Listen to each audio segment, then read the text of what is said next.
This picture will stay in our collective minds for a while. This is Donald Trump announcing the tariffs. It's starting potentially a global trade war. And it's introducing a lot of uncertainty into the stock market and into all risk on assets. Now, because the policies are somewhat unpredictable, the S&P 500 first crashed, then came the retracement of those tariffs, it rallied again, and now it tends to settle down lower, right? The idea is that this increased uncertainty is likely not good for business. But how can we protect ourselves from that? Because this is the entire S&P 500. It went down by roughly 20%, then rallied 10%, now coming back down again. And we have seen crises that were way more pronounced, right? This was the COVID crash. From top to bottom, stocks went down by 34%. And it's not always clear that a crash like this will recover that quickly. This, for example, is the global financial crisis, right? Where the banks had to get bailed out. Stocks went down by 56%. And this vertical line over here, that's when Bitcoin was born. So on the 9th of January 2009 was the first block for Bitcoin. So during Bitcoin's existence, we never really saw a real crash. We only saw the COVID correction. But yeah, the asset that tends to do best during times of uncertainty is, of course, gold. But the idea of still buying gold at those prices is kind of scary, right? It's hard to say at what point this bubble might pop as well. But that's why I like to look at relative valuations, not at dollar valuations, because over time the dollar supply increases, and because of that increase, every asset goes up over time. Gold goes up, the S&P 500 goes up, property goes up, and that's all just a reflection of the US dollar going down. Now, the most straightforward way to protect ourselves from crashes is to diversify, and let's play with the assumption to buy half equity and half gold. Let's say we are rather bearish going forward.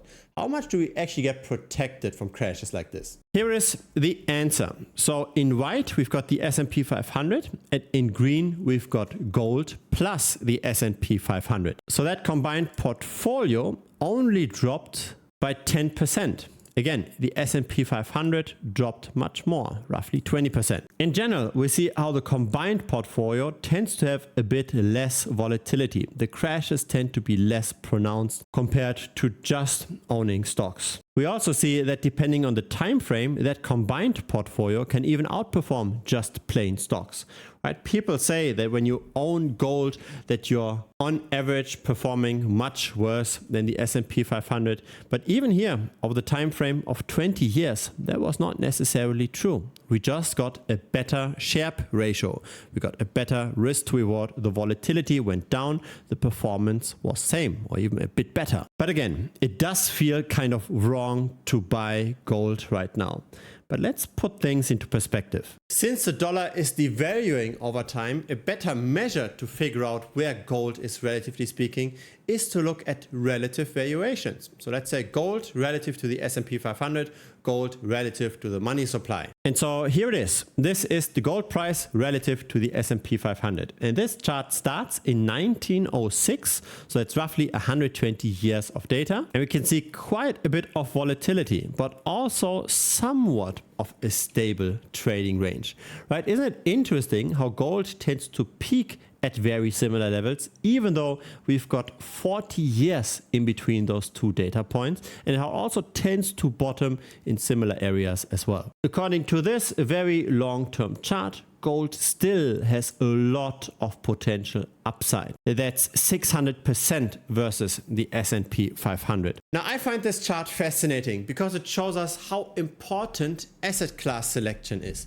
If our parents tell us we should buy property because of property everybody got rich in their generation, that doesn't have to necessarily apply for the next generation. The same is true for gold, the same is true for stocks. Those kind of movements simply take a very long time and they are massive in magnitude. So if you bought gold over stocks at the beginning of the 1940s and you held it for 25 years, you would have underperformed by 92%. So everybody during that time probably would have told you it makes sense to just buy stocks. But if you listen to your parents and you bought stocks over gold at the beginning of the 1970s, then you would have not made that 1,700% outperformance. The world in the 70s was very different to the 40s, 50s and 60s. And then in the 80s and 90s, we got a massive expansion of the economy again, mainly led by technology.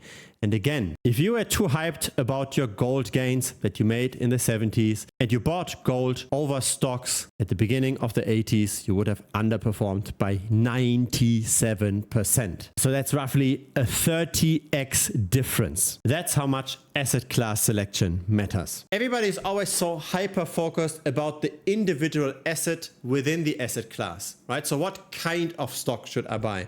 What kind of property should I buy? What kind of precious metals is the right thing to get?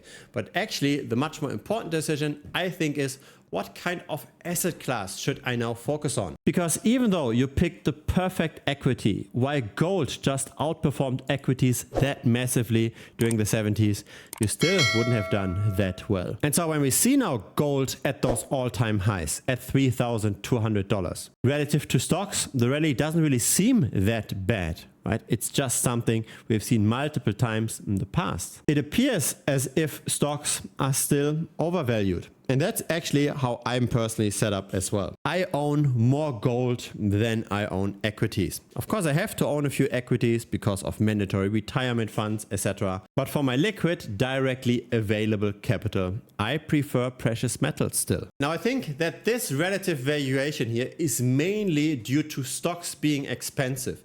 It's not necessarily that gold is that cheap. Because let's have a look at another relative valuation of gold. This is now not versus stocks, but it's versus the US money supply. Right? The idea is that when we buy gold, we hedge ourselves against the ever expanding, ever risk increasing monetary system. And it seems like this does work to a degree. This chart starts in 1959. And over the course of 65 years, gold outperformed monetary expansion by 21%. So it simply just goes in tandem with monetary expansion, but again under massive volatility. If you bought gold in the 70s, you would have outperformed monetary expansion by 860%. If you bought it at the beginning of the 1980s, you would have underperformed monetary expansion by 90%.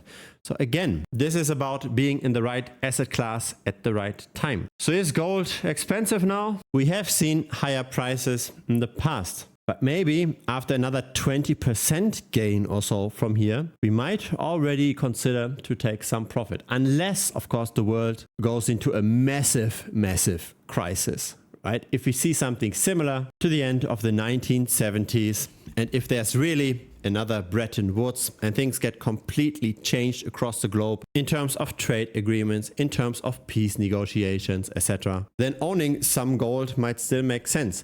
But being overexposed to gold and owning more gold than stocks after it maybe doubles again from here, so that would be a gold price of above $6,000. That's probably not very smart. Right? We want to be under allocated to gold when it's historically expensive. We want to be over allocated to gold when it's historically cheap. And nobody knows exactly where those turnaround points are, right? So the easiest way to manage this is to just have a portfolio and just trade the ranges, right? When we are at the bottom, we tend to own more of that asset. When we are at the top, we tend to own less of that asset. And we just rebalance the portfolio as we go along. So as we are now going up in gold, we should over time sell more and more gold. But of course, we should sell stocks even faster because gold relative to stocks is still cheap. So I believe that the world currently is over allocated to stocks. There's simply too many people that promote just dollar cost averaging into cheap stock index ETFs. And while this works for one generation, it doesn't have to work for the next. Here is the S&P 500 relative to money supply. And yes, if you made a lot of money in the last 15 years with stocks, that's the kind of advice you're giving to your neighbors and maybe to your children. But I doubt that that was a very popular approach at the beginning of the 1980s.